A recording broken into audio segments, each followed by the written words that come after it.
Salut à tous, j'espère que vous allez tous très bien. Aujourd'hui, je vais faire une petite vidéo pour se débarrasser des insectes dans votre culture. Ça va être un mélange entre comment éviter d'avoir des insectes et comment s'en débarrasser une fois qu'ils ont niché nid dans vos plantes. Alors évidemment, premier conseil, gardez votre serre propre. Ça s'applique déjà, c'est une base. Quand vous allez arroser vos plantes, mettez des soucoupes de récupération du surplus d'eau en dessous les pots. Parce que sinon, ça va créer une sorte de marée dans votre culture. J'ai déjà fait cette erreur. J'avais pas les soucoupes qui étaient adaptées au pot, donc j'ai fait sans soucoupe.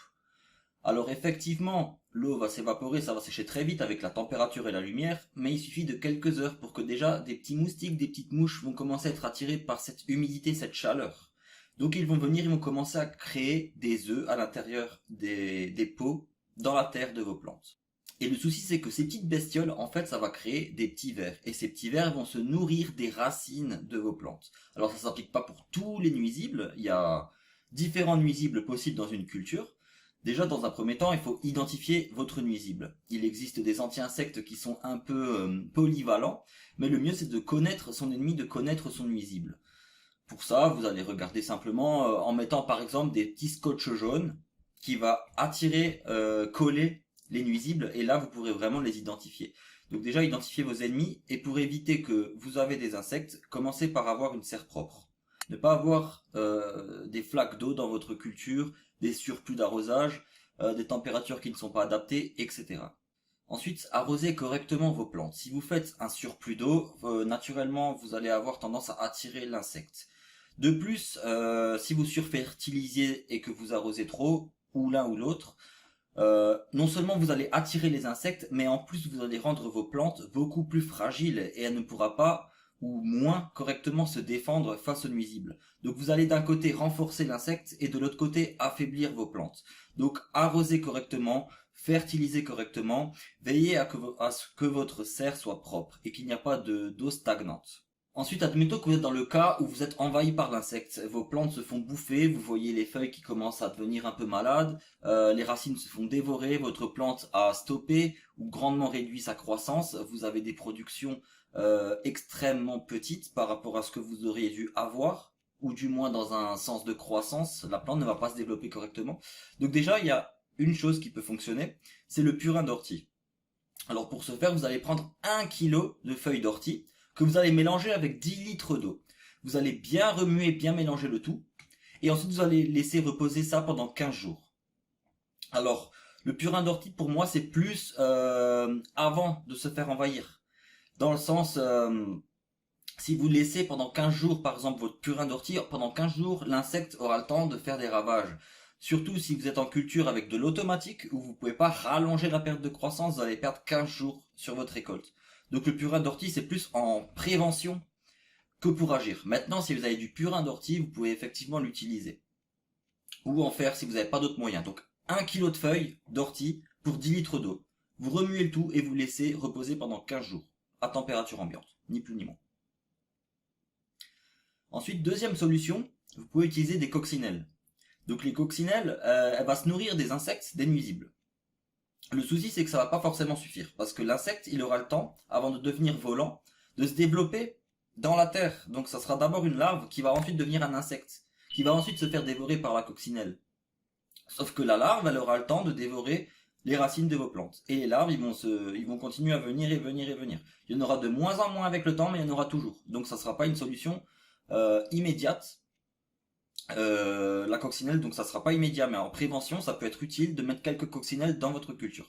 Pour le purin d'ortie, c'est pareil. C'est bien d'en avoir toujours un petit peu. En prévention, et en même temps, ça fertilise les plantes. C'est un engrais naturel. Le purin d'ortie, c'est un engrais naturel que vous pouvez utiliser non seulement pour enrichir votre terreau et donner plus de nutriments à vos plantes, mais en plus, ça permet d'éviter les insectes. Ensuite, la troisième solution, et pour moi ça c'est la meilleure, c'est une solution extrêmement polyvalente. Le lien est en description. N'hésitez pas, c'est les nématodes. Donc j'en ai déjà parlé dans une vidéo, les nématodes, si vous voulez. Admettons, une mouche, elle va créer des œufs dans votre terre.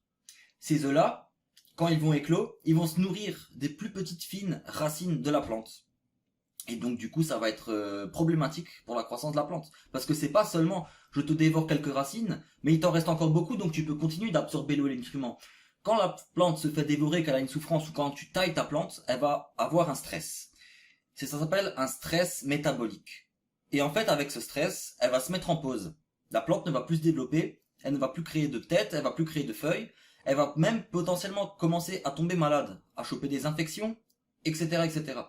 Donc, même si ça dévore quelques petites racines, dans un premier temps, parce qu'après c'est très dévastateur. Dans un premier temps, ça dévore quelques petites racines, ça va quand même créer un stress à la plante et elle ne va pas se développer correctement, voire ne plus se développer. Donc même si c'est négligeable en taille et en quantité, ça permet déjà à la plante de réduire sa croissance ou sa production de fleurs. Les nématodes, si vous voulez, c'est un insecte qui va se nourrir de ce même nuisible. C'est le nuisible du nuisible. Je vais m'expliquer. Les nématodes, en fait, ça va être une sorte de poudre blanche que vous allez mélanger avec de l'eau claire. En réalité, c'est comme des petits œufs. Une fois que vous allez mettre ces nématodes dans de l'eau et arroser votre terre avec, eh bien, ce qui va se passer, c'est que les nématodes, c'est des microscopiques vers qui vont s'introduire à l'intérieur des vers qui sont nuisibles et qui vont s'en nourrir et se multiplier à l'intérieur. Donc qu'est-ce qui va se passer? Le nématode, il va éclore, il va chercher de la nourriture, il va en trouver, il va se réfugier à l'intérieur de ce nuisible et il va s'en nourrir et se multiplier à une vitesse exceptionnelle en se nourrissant de tous les larves possibles qu'il va trouver sur son passage. Que se passera-t-il quand il se sera débarrassé de tous les nuisibles? Eh bien le nématode, il va simplement continuer de se reproduire tant qu'il y a de la nourriture. Un nématode va en donner 100 ou 1000 par exemple. Et quand il n'y aura plus de nuisibles pour se nourrir, eh ben il va tout simplement mourir de faim. C'est un petit ver qui n'aura plus rien à se mettre sous la dent. Il ne va pas se nourrir des racines de la plante, parce que la plante, le nématode est beaucoup trop petit pour se nourrir des racines de la plante. Mais le nuisible, lui, est assez grand pour s'en nourrir.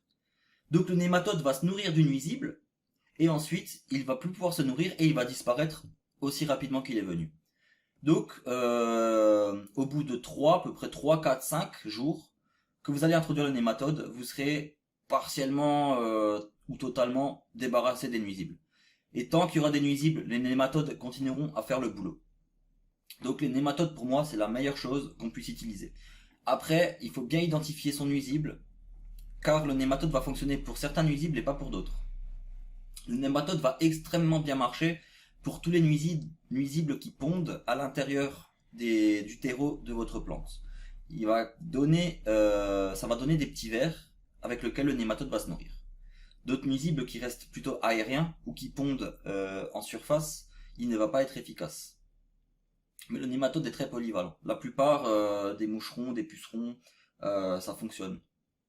Identifiez bien votre ennemi, mais dans la plupart des cas, vous avez un problème de nuisible, le nématode fonctionne. Si c'est un nuisible avec lequel le nématode ne fonctionne pas, utilisez un répulsif adapté contre ce nuisible. En biologique de préférence. Surtout si vous êtes en culture bio, il faudrait pas tout gâcher. Voilà. En description, j'ai mis une réduction pour des lampes Mars Hydro, un code réduction pour Golden CBD, que je vous invite à visiter le site.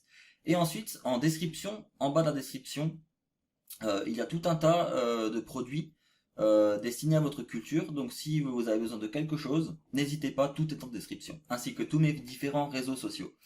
Voilà, j'espère que ce conseil vous aura aidé. Si vous êtes face à des nuisibles, n'hésitez pas, identifiez le nuisible. Si vous ne savez pas de quoi il s'agit, mais que vous voyez que ça émerge de votre terre, c'est que le nématode va certainement être très efficace. Donc n'hésitez pas, nématode. Allez, bye tout le monde, n'hésitez pas à liker et à vous abonner et d'activer les notifications, car je vois qu'on est plus de 26 000 abonnés, et que la dernière vidéo en une semaine a fait dans les 800 vues. Donc je pense que la plupart des abonnés ne sont pas au courant que je sors de nouvelles vidéos. Donc ça serait bien d'activer les notifications pour être au courant de tout. Voilà, allez, bye tout le monde.